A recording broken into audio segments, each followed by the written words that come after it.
मीराबाई कबीर जी के पास जाती हैं और कहती हैं, महात्मा जी आज्ञा हो तो मैं शंका समाधान चाहती हूँ। मैंने आज तक किसी के मुख से ये नहीं सुना कि कृष्ण जी की भी जन्म मृत्यु होती है। परमेश्वर कबीर जी ने कहा, ये आपके धर्म गुरुओं की गलती है, जिन्हें आज तक स्वयं ज्ञान नहीं था कि उनके सदग्रंथों में क्या लिखा है। जिस रास्ते से मीराबाई कृष्ण जी के मंदिर जाती थी, उसी रास्ते में एक छोटा सा बगीचा था जिसमें कबीर साहिब सत्संग कर रहे थे। मीराबाई ने देखा, यहां पर परमात्मा की चर्चा चल रही है। परमेश्वर कबीर जी संक्षिप्त में सृष्टि रचना का ज्ञान सुनाते हुए कहते हैं, बच्चों, श्री कृष्ण जी से भी ऊपर और भी सर्वशक्तिमान परमात्मा है। जन्म और मरण तो कृष्ण जी का भी समाप्त नहीं हुआ, तो उनके पुजारियों को कैसे पूर्ण मोक्ष मिलेगा। परमेश्वर कबीर जी के मुख से ये बातें सुनकर परमात्मा के लिए भटक रही आत्मा को नई रोशनी सी मिली। सत्संग समाप्ति के पश्चात मीराबाई कबीर साहिब के पास जाती हैं और कहती हैं, महात्मा जी आप आज्ञा दे तो मैं शंका समाधान चाहती हूँ। मैंने आज तक किसी धर्म गुरु के मुख से ये नहीं सुना कि श्री कृष्ण जी से भी ऊपर और कोई समर्थ शक्तिमान परमात्मा है। मीराबाई दौराहे पर खड़ी हो गई थीं। उन्हें समझ नहीं आ रहा था कि किनकी बातों पर विश्वास किया जाए। महात्मा जी मैं मानती हूँ कि साधु संत झूठ नहीं बोलते। मुझे पूर्ण मोक्ष की चाह है।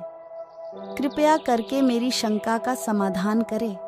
कबीर जी ने कहा, श्रीमद् देवी भागवत पुराण के 3 स्कंद में विष्णु जी स्वयं स्वीकार करते हैं, मैं विष्णु, ब्रह्मा तथा शिव नासवान हैं।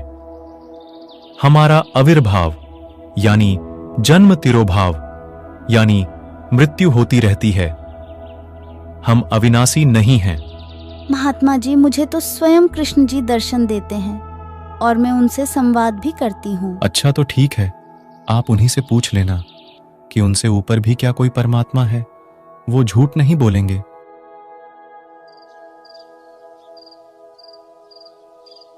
मीराबाई रात्रि के समय श्री कृष्ण जी का आवाहन करती हैं। त्रिलोकीनाथ प्रकट हुए। मीराबाई ने अपनी शंका का समाधान के लिए निवेदन किया, हे प्रभु, क्या आपसे ऊपर भी कोई परमात्मा है? परमात्मा तो हैं, लेकिन वो किसी को दर्शन नहीं देते। हमने खूब समाधि व साधना करके देख लिया है। मीराबाई ने कृष्ण जी से फिर प्रश्न किया कि क्या आप जीव का जन्म और मरण समाप्त कर सकते हैं? श्री कृष्ण जी ने मीराबाई से कहा कि ये तो असंभव है। जीव की जितनी अवधि होती है वह उतना ही जीता है, उससे ज्यादा एक श्वास भी वह नहीं ले सकता। मीराबाई को याद आया कि बगीचे में मिले संत जी ने उन्हें बताया था कि श्री कृष्ण जी से भी ऊपर भी एक और परमात्मा है। साथ ही उन्होंने ये भी कहा था कि मेरे पास वो मंत्र हैं जिनके जाप से जीव की आयु भी बढ़ सकती है। मीराबाई ने कृष्ण जी को बताया कि उन्हें बगीचे में एक साधु मिले थे और उन्होंने बताया था कि उनके पास ऐसे मंत्र हैं जिनके जाप से साधक सदा के लिए जन्म मरण से मुक्त हो जाता है। मुझे जितना ज्ञान था मैंने आपको बता दिया। आप उन संत की शरण में जाकर अपना कल्याण कराइए।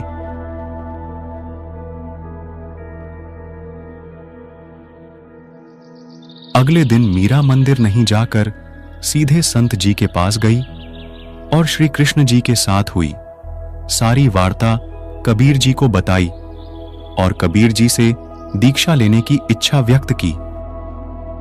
संत जी, मैं तो परमात्मा प्राप्ति के लिए निकली हूँ। मुझे तो पूर्ण मोक्ष की चाह है। कृपया करके नाम दीक्षा देकर इस दासी का कल्याण करे। वो देखो, सामने बैठे रविदास जी नाम दीक्षा देने के अधिकारी हैं। उन्हीं से विनम्रता से विनती करें और वो ही आपको दीक्षा देंगे। मीरा जी तुरंत रविदास जी के पास जाकर बोली। मीराबाई जी ने कहा, संत जी दीक्षा देकर कल्याण करें। कृपया करके नाम उपदेश दे और मेरा कल्याण करें। संत रविदास जी ने कहा, मैं चमार जाति से हूँ और आप ठाकुरों की बेटी हो। आपके समाज के लोग आपको बुरा भला कहेंगे। आप एक बार पुनः विचार करें। कल को जब कुतिया बनूंगी तब ये समाज क्या करेगा? मीरा के सच्चे भक्ति भाव को देखकर रविदास जी उन्हें प्रथम नाम उपदेश दे देते हैं। अब मीराबाई दोनों समय, दिन और रात सत्संगों में जाने लगी। रात्रि के समय मीराबाई काफी देर तक सत्संग सुनती, क्योंकि सत्संग दिन की बजाय रात्रि में ज्यादा हुआ करता था। आजा बंदे शरण राम की, फिर पाछे पछतावेगा भाई। आजा बंदे शरण राम की, फिर पाछे पछतावेगा। मीरा को देर रात्रि तक घर से बाहर सत्संगों में जाता देख राणा क्रोधित हुआ। एक तो इस मीरा ने वैसे ही हमारी नाक कटवा रखी है, और अब देर रात को भी घर से बाहर पता नहीं कहां कहां जाती रहती है। आने दो इसको। मीरा का देवर मीरा के भक्ति मार्ग में रुकावट था। एक तो तुमने पूरे ठाकुर समाज में हमारी नाक कटवा रखी है, हमारी कहीं इज्जत नहीं रह गई है। सभी लोग ना जाने क्या क्या बातें बनाते हैं। तुम इतनी रात्रि को उन संतों के पास क्या करने जाती हो?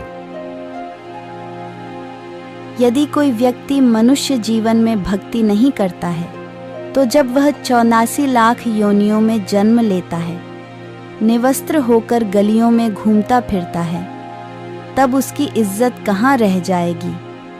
मीराबाई की इन बातों को सुनकर राणा और भी क्रोधित हो जाता है और उसे समझाने के लिए उनकी माता को भेजता है। लेकिन मीराबाई जी ने तब भी सत्संग में जाना बंद नहीं किया।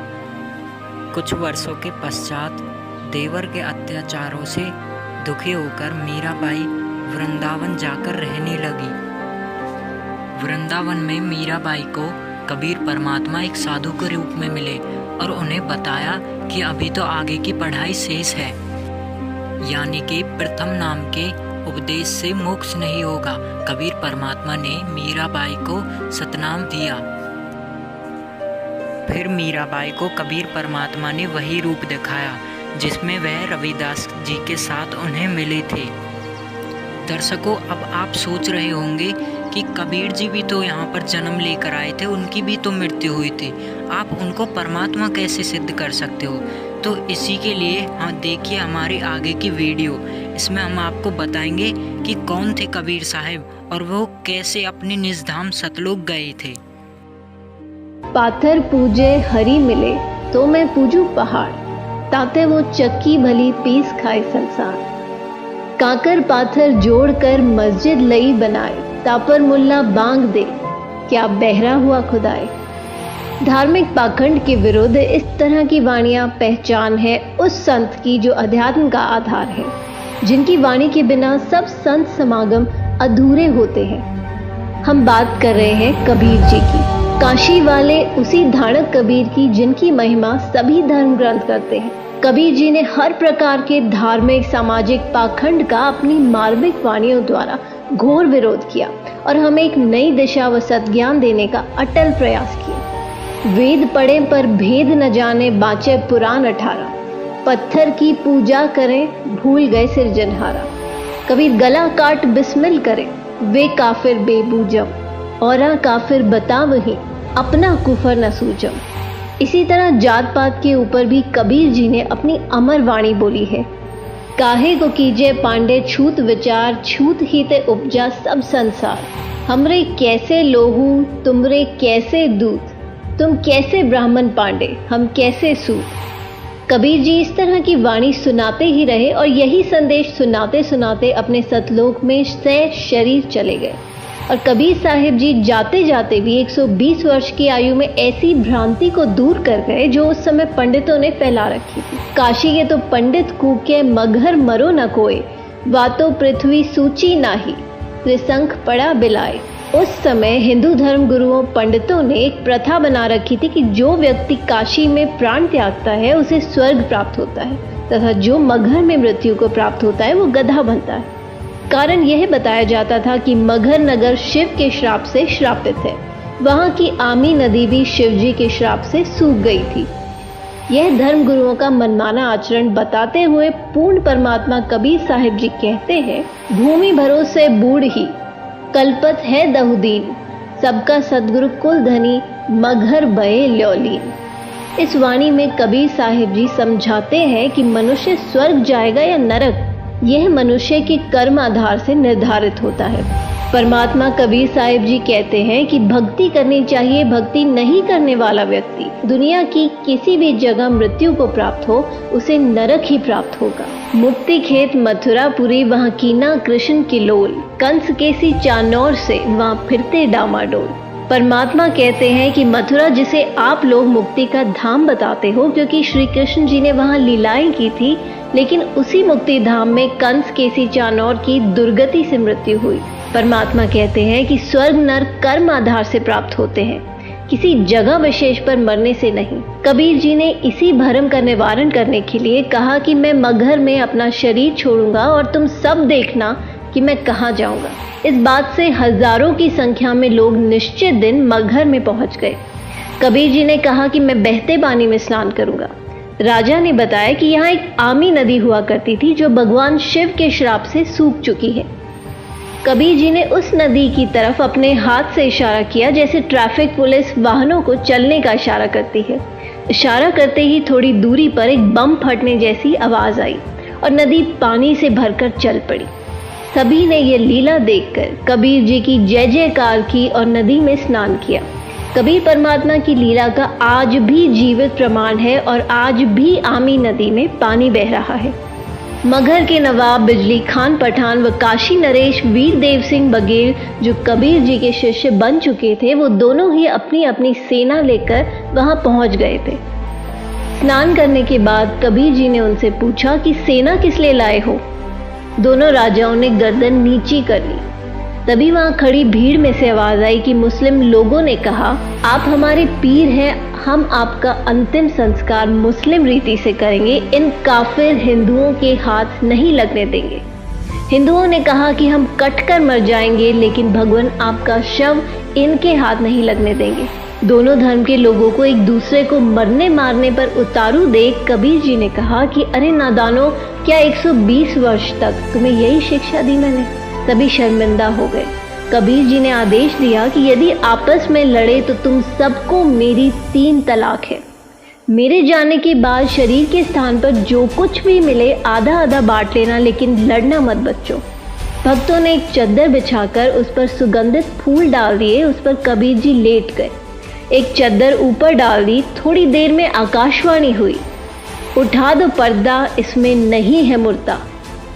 लोगों ने जब आसमान की तरफ देखा तो एक अद्भुत प्रकाश ऊपर की ओर जा रहा था। आकाशवाणी में कबीर साहिब जी ने पंडित और ज्योतिषियों से कहा कि खोलो अपने पत्रे और देख लो मैं कहाँ जा रहा हूँ। सबने देखा और कहा कि यहाँ तो सब नक्षत्र ही बदल गए हैं, ये तो स्वर्ग से भी ऊपर की ओर जा रहे हैं। तभी तुरंत चद्दर हटाकर देखा तो दोनों चद्दरों के बीच में सुगंधित फूल मिले, जिसे देखकर सभी हिंदू मुसलमान जो लड़ाई करने वाले थे वो आपस में लिपटकर फूट फूट कर रोने लगे। सभी एक दूसरे के गले लगकर इस प्रकार रोने लगे जैसे बच्चों की माँ मर जाती हो, जैसे वो अनाथ हो गए हों।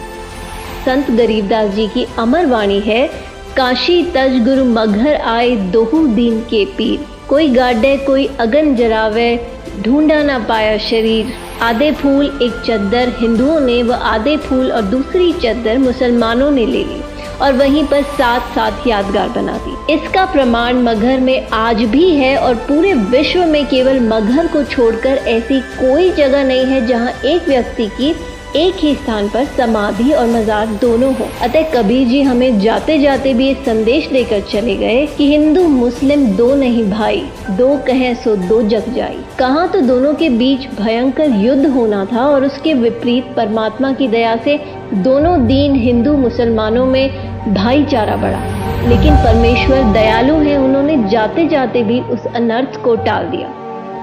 तभी तो कहते हैं, आग लगी आकाश में झड़झड़ पड़त अंगार, संत न होते जगत में तो जल मरता संसार। वो परमेश्वर, वो संत जो विनाश से बचाने वाला है, जो प्राकृतिक परिवर्तन भी कर सकता है, वो कोई और नहीं, संत रामपाल जी महाराज जी ही हैं। जी हाँ, संत रामपाल जी महाराज जी, जो वर्तमान में पाखंडवाद को खत्म करते हुए सत्य भक्ति का मार्ग चला रहे हैं। मानव समाज से निवेदन है कि संत रामपाल जी महाराज जी के सत्संग सुने और उनसे नाम दीक्षा लेकर अपना मानव जीवन सफल बनाएं।